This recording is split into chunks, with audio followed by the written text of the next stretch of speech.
Racikan Berita.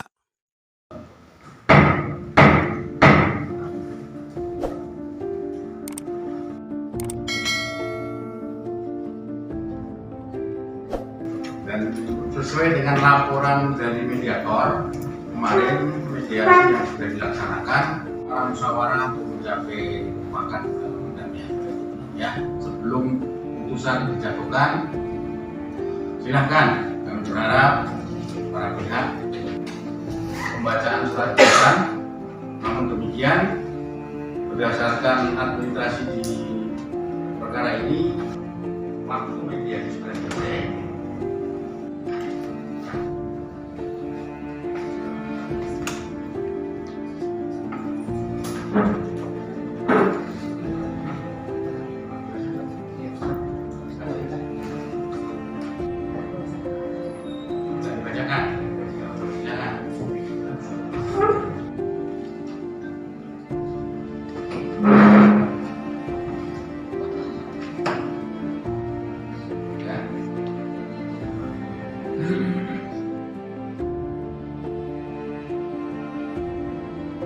Kalau kami sebagai kuasa hukum yang memang mengirimkan klarifikasi seperti yang disebutkan tadi dalam ruang sidang, yang gugatan mereka yang mereka sebutkan tadi di dalam ruang sidang, bahwa Wetiko merasa tidak nyaman dengan surat klarifikasi dan surat somasi yang kami kirimkan.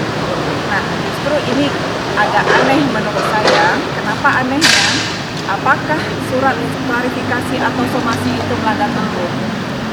Itu saja dulu pertanyaannya. Nah, jawaban itu sebetulnya pengacara Pak Wempi sudah tahu jawabannya. Apakah klarifikasi dan somasi itu melanggar hukum?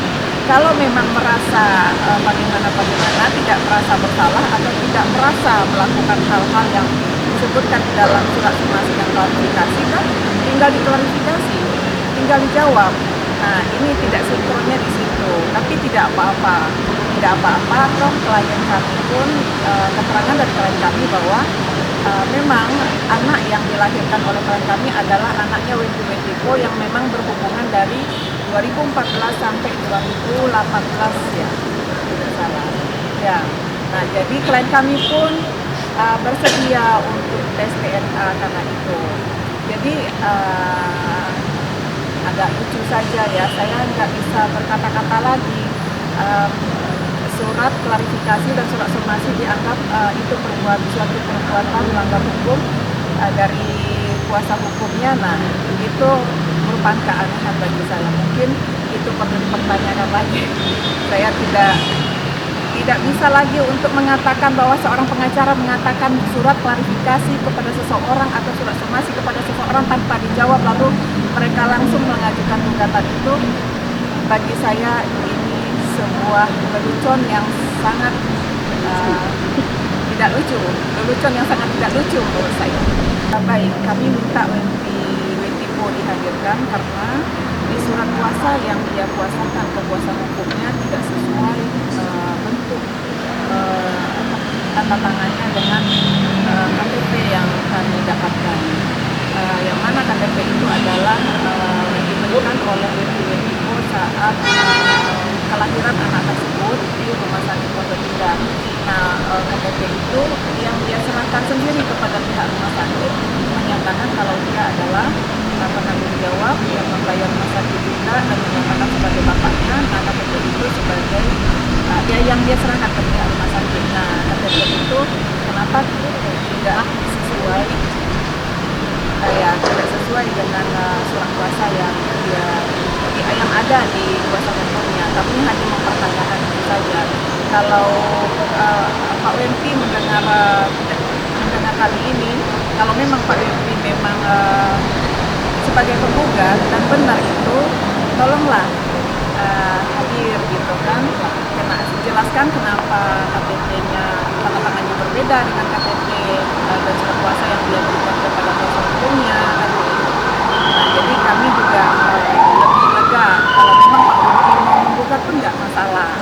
Toh klien kami sudah siap dengan tes DNA dan Pak Wendy berusaha untuk membantah itu bukan anaknya, silakan. Tapi kami hanya pihak kami untuk memperjuangkan keadilan untuk klien kami, dan klien kami sudah bersedia tes DNA. Kan kalau bisa dilihat dari jadwal mediasi kan sudah dilakukan selama proses persidangan juga, apakah Mbak Jen sendiri sudah pernah bertemu dengan Pak Wendy langsung di Jadi selama mediasi nggak pernah kami bertemu, bahkan saya mencoba untuk menghubungi dia melalui WhatsApp, lalu diblokir. Jadi mediasi pun nggak berjalan lancar dan menginginkan deadlock. Jadi berarti mediasi itu dilakukannya kapan Mbak? sudah ada 2 bulan yang lalu, sebanyak 6 kali mediasi. Tidak ada sama sekali. Tidak ada.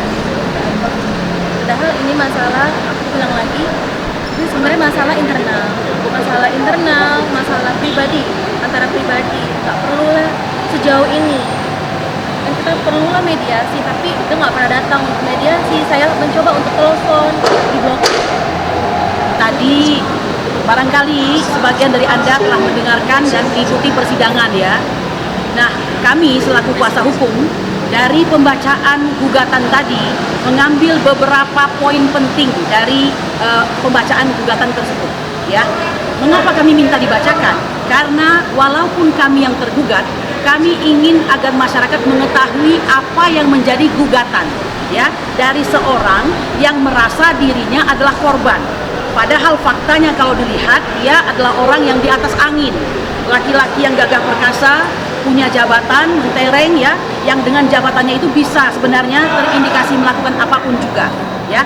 Nah, tadi mungkin Anda mendengarkan satu, perasaan tidak nyaman dengan adanya somasi dari saudara Jennifer Veronica selaku hari ini adalah tergugat ya. Nah, padahal kalau kita mau kupas, siapa yang tidak memperbolehkan somasi? Somasi itu adalah suatu upaya untuk mengingatkan kepada orang yang sudah berjanji agar memenuhi janjinya. Betul apa betul? Ya kan?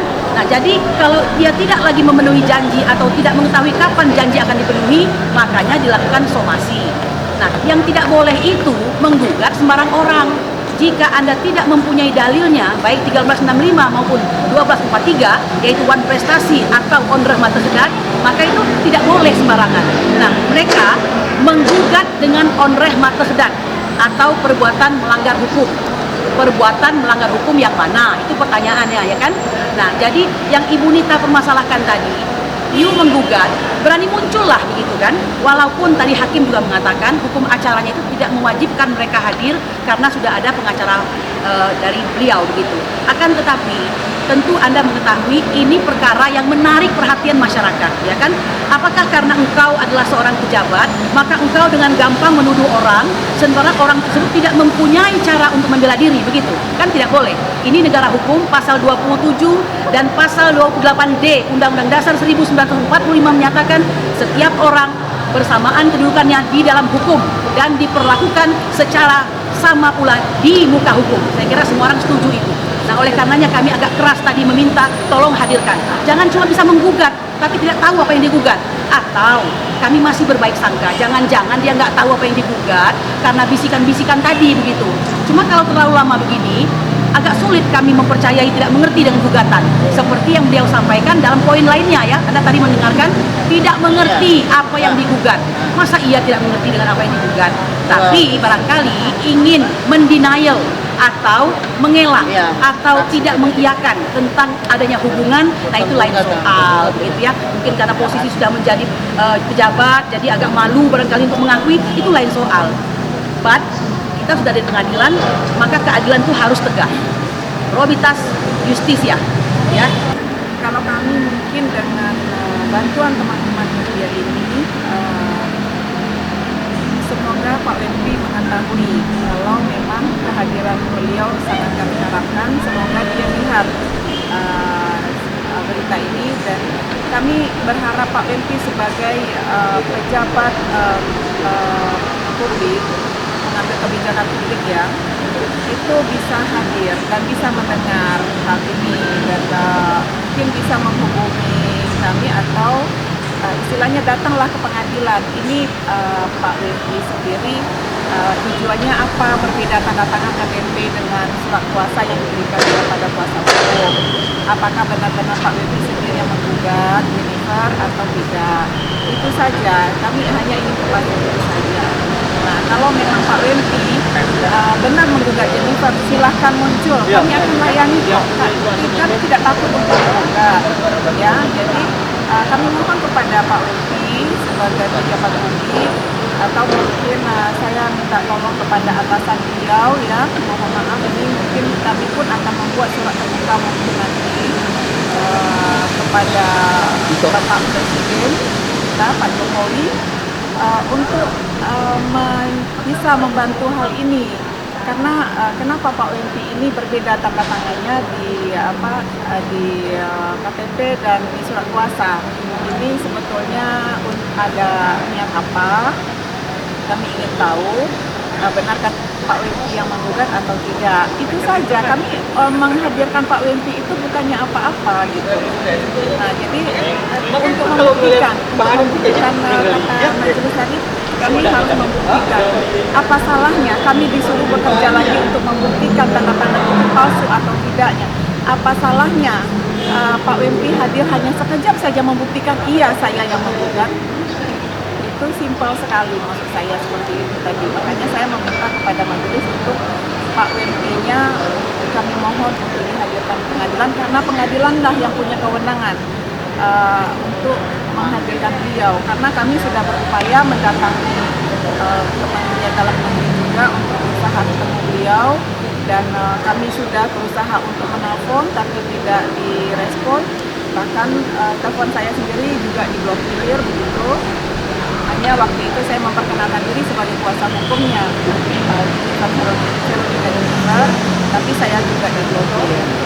Nah, seperti itu. Saya hanya kalau memang Pak Wempi yang menggugat kami, monggo silakan muncul aja sekali aja, nggak apa-apa. Jadi sebelumnya begini, pengacaranya Wempi itu adalah pengacaranya bekas saya. Jadi sebenarnya Pak Wawan juga yang mensomasi Wempi dulunya. Sebelum kami. Ya.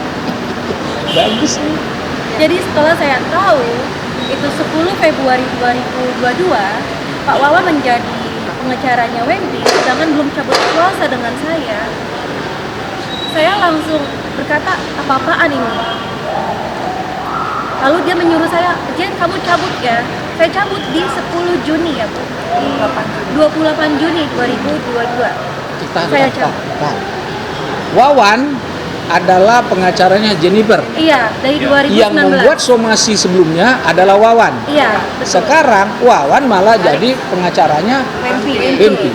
Saya sebagai Jennifer, saya tahu persis persoalan ini, dan saya juga pernah dengan Wempi Wetipo di rumah sakit, karena saya dengan Wetipo itu berdua masuk rumah sakit. Waktu itu saya melahirkan bernama Malcolm Wetipo.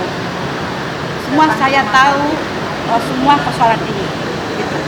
Nah, nggak tahu kenapa ini masalah seperti ini. Memang saya harapkan Wetipo hadir. Saya ini bekas mama kamu, saya sangat sayang dengan Wetipo karena saya tahu Wetipo itu sangat baik gitu, sangat hormat dengan saya. Makanya dengan masalah ini saya sangat sedih, saya nangis. Kenapa bisa begini perbuatan Wetipo terhadap saya? Saya tidak salah. Dia tuntut anak saya dengan apa? Mungkin saya rasa ini dengan anak-anak Gemini atau si Wawan, itu saja yang saya tahu. Sampai saya diusir dari rumah sama si Gemini. Kayak anjing saya diusir. Itu terus saya dibohongin sampai saya kembali jadi rumah. Dari harga rumah 500 sampai 300 juta saya oke. Saya tidak menuntut apapun dengan itu. Saya sabar karena saya kasihan dengan cucu saya. Saya juga sangat sayang dengan Wempi Wetipo karena saya tahu kamu dengan anak saya. Saya minta pertanggungjawabkan Wetipo hadir di saya. Sebenarnya saya tidak mau masalah ini terjadi begitu ramai karena ini masalah keluarga. Cobalah, gentleman lah buat Wetipo. Mama sangat sayang sama Wetipo. Saya hormat dengan Wetipo.